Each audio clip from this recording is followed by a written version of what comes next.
3 News investigator Marisa Saenz joins us with all of that. This is definitely something that we are just kind of at the very beginning of what is going to be a very long story potentially. Exactly, and it's all surrounding testing. People have so many questions about, what is polluted, what's safe, when are we going to get to a level where we feel comfortable. But there was a report that came out on Friday by the Texas A&M Superfund Research Center that essentially said the level of chemical air pollutants, if exposed to for long periods of time, could be a cause for health concerns.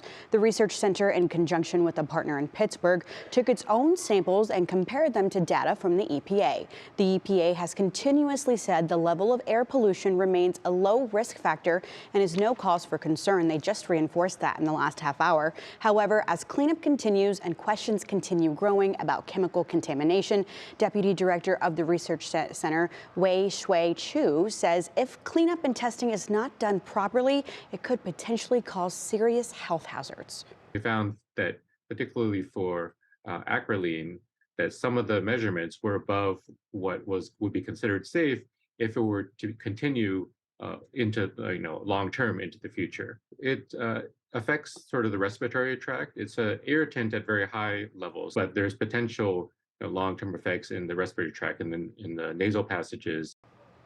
Yeah, Chu says that long-term means 5 years, 10 years, emphasizing the importance of proper cleanup to eliminate any source that might vaporize. Chu also says the samples they collected will take time to be completely analyzed, but this information was to help contextualize the information that was online by the EPA. And I think in this case, more information is better. Yeah. The more tests we can do, even if it's from different agencies, the better. We have numbers to compare. Right. So we know that the FEMA organization was going to give an update today.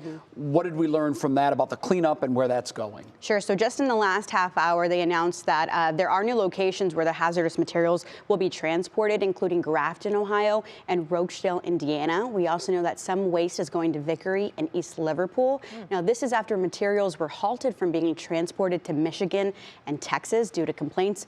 Officials say waste will begin transportation as soon as tomorrow. So very soon. There's a lot. It's interesting because, just over the weekend in Houston, they didn't even realize that some of that waste was being transported there, and some people started to file complaints. So I think they've had to kind of reorganize. But officials were talking about they're letting political officials know, and we'll just have to kind of take it as it comes. They have to spread it out to make sure everywhere can kind of take what they can handle. Yeah. So you were saying this isn't necessarily trying to compare one test versus another test, two different testing entities. It's not trying to compare those numbers. Correct. It's basically trying to gauge the impacts over a longer term.